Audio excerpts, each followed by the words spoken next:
Selamat pagi teman-teman, kembali lagi bersama saya Desti Tenhalawa, NPM 2429061021, Fakultas Bisnis dan Humaniora, Prodi S1 Ilmu Hukum, Universitas Cutnyadin Medan. Baik teman-teman, hari ini kita kali pertemuan yang ke-10 dan hari ini kita akan membahas tentang paradigma hukum. Ya, teman-teman, paradigma adalah suatu istilah yang kini amat populer dipakai sebagai wacana di kalangan para akademisi yang menyebut sebagai sosialisasi kepada masyarakat, yang dimana suatu pangkal atau pola berpikir yang akan mensyarati kepahaman interpretatif seseorang secara individual ataupun sekelompok, yang kolektifnya pada seluruh gugus pengetahuan. Teman-teman, di paradigma ini ada berbagai teori. Yang pertama, ada teori istilah yang berasal dari muasal bahasa Yunani klasik, yaitu paradigma, dengan awal pemaknanya yaitu filosofale, yang berarti pola atau model berpikir.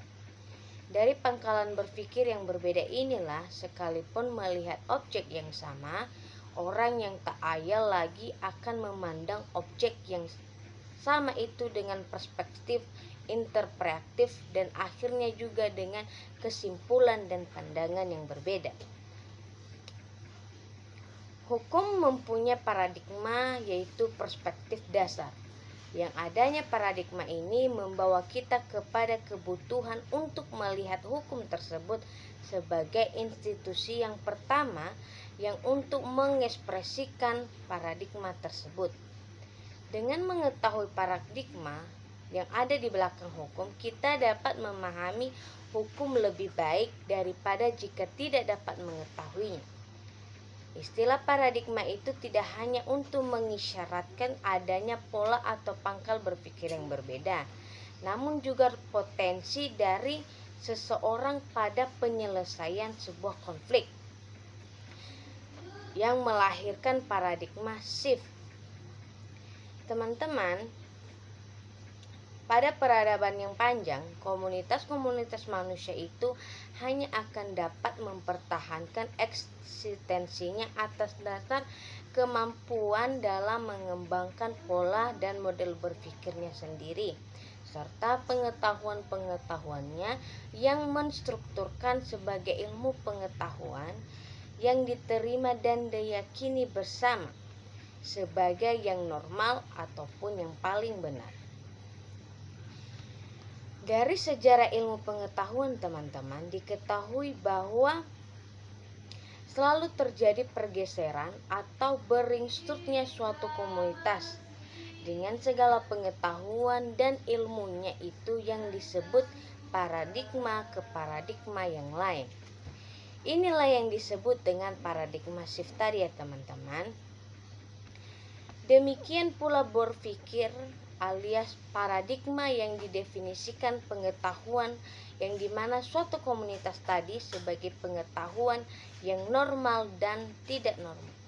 Ini hanya bisa bertahan sepanjang kurun waktu tertentu, yang dimana sampai suatu ketika tak kala datanglah krisis, ialah ketika seluruh gugus teori pengetahuan yang normal ternyata tak lagi dapat. Ya, teman-teman, jika kita belajar paradigma menurut para ahli, ada seorang ahli yang bernama Aristotelian mengatakan bahwa hakikatnya paradigma ini berpaham pada semesta, yang dimana suatu keteraturan atau suatu tata tertib yang sudah didirikan, yang artinya tercipta dan menjadi sejak awal, yang dimana teman-teman alam semesta itu sudah ada ideanya Tuhan yang normatif sebelum ada dalam wujudnya yang empirik dalam alam amatan manusia. Pemikiran Aristoteles, semesta itu tidaklah cuma merupakan sesuatu ada sebelum ada atau pradidirikan, akan tetapi juga disipasi oleh hadirnya keselarasan atau harmoni, yang mana terakhir dan sekaligus juga sedang menjadi rancangan atau tatanan yang terwujud hanya karena adanya suatu penciptaan yang sempurna. Ada kesempurnaan itu di mana suatu keputusan yang akan dapat diganggu, yang dimana episteme Aristoteles ini memahamkan semesta sebagai suatu tertib tunggal yang mana yang telah ditetapkan sebelumnya. Finalstiknya adalah keselarasan dan teologik yang bertujuan untuk menggambarkan semesta ini sebagai suatu tertib kodratik yang telah sempurna dan tidak hanya dapat untuk diganggu ataupun tidak bisa digugat-gugat. Teman-teman, ahli yang kedua ada Gottfried Wilhelm Leibniz, yang barangkali disebut sebagai salah satu representing paham Aristoteles, yang dimana ia mengatakan bahwa metafisikal yang mana meyakini beberapa konsep yang dikatakan oleh Aristoteles bahwa kehidupan semesta ini dikuasai sejak awal mula suatu imperatif keselarasan. Dengan perkataan lain bahwa semesta ini sebenarnya suatu tertib menyelaraskan yang mana telah terwujud secara pasti sejak awal sebagai suatu prestabilis harmonis yang sesekali mengenal adanya pertentangan. Yang ketiga ada paradigma Galilea.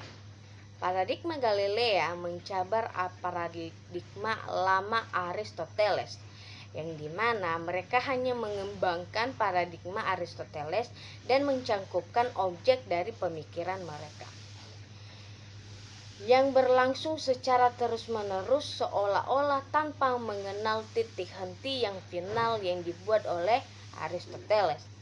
Namun yang sesungguhnya di tengah situasi yang secara indrawi yang mereka buat, maka terbentuklah yang disebut tentang tempat keistimewaan paradigma Galilea, yang mana non-teologis melainkan ilmiah, yang memungkinkan terjadinya transfer dari epistem, yaitu pengetahuan yang murni, dengan idiom-idiom yang normatif. Teman-teman, sejarah dari perkembangan paradigma sosiologi hukum ini, yaitu tradisi pengungkapan pada sistematis berupa dimulai dari abad yang Rabu ke-17 Masehi, yang dimana ketika dideskripsikan bagi pengikutnya mengembangkan positivisme yang sama dan dimana berpengaruh melawan perkembangan ilmu pengetahuan itu. Teman-teman, pada abad yang ke-20, Auguste Comte kemudian menjadi paham tentang filsafat paradigma yang tentang positivisme, yang dimana ciri-cirinya yang pertama, bebas nilai objektif, dikotomi yang tegas antara fakta dan nilai. Yang kedua ada fenomenalis, yaitu pengetahuan yang abas hanya berfokus pada fenomena semesta. Yang ketiga ada nominalisme, yaitu berfokus pada individualisme partikular, yang dimana satu-satunya. Yang keempat ada reduksionisme, alam semesta direduksi menjadi fakta-fakta yang mana dapat diperspektif. Yang kelima ada naturalisme. Yang keenam ada mekanisme. Mekanisme ini yaitu semua gejala alam yang dapat dijelaskan secara mekanisme determinisme seperti layaknya pada 2008.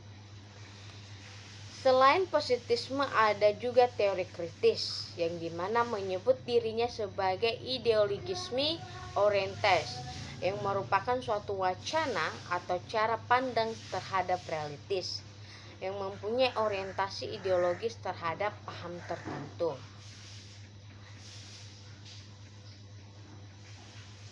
Jadi teman-teman, kesimpulan dari apa yang saya jelaskan hari ini adalah dengan mengetahui paradigma yang ada di belakang hukum, kita dapat memahami, mengetahui hukum lebih dalam dan lebih baik, bukan hanya sekedar mengetahui, tetapi belajar serta mendalami apa itu hukum, serta mengekspresikan perspektif hukum yang benar. Ya, teman-teman, paradigma ini sebenarnya lebih ke pengantar memahami perilaku manusia terhadap hukum atau sosialisasi terhadap hukum antara individu yang satu dan individu yang lain. Baik teman-teman, sekian presentasi saya hari ini. Assalamualaikum warahmatullahi wabarakatuh. Terima kasih.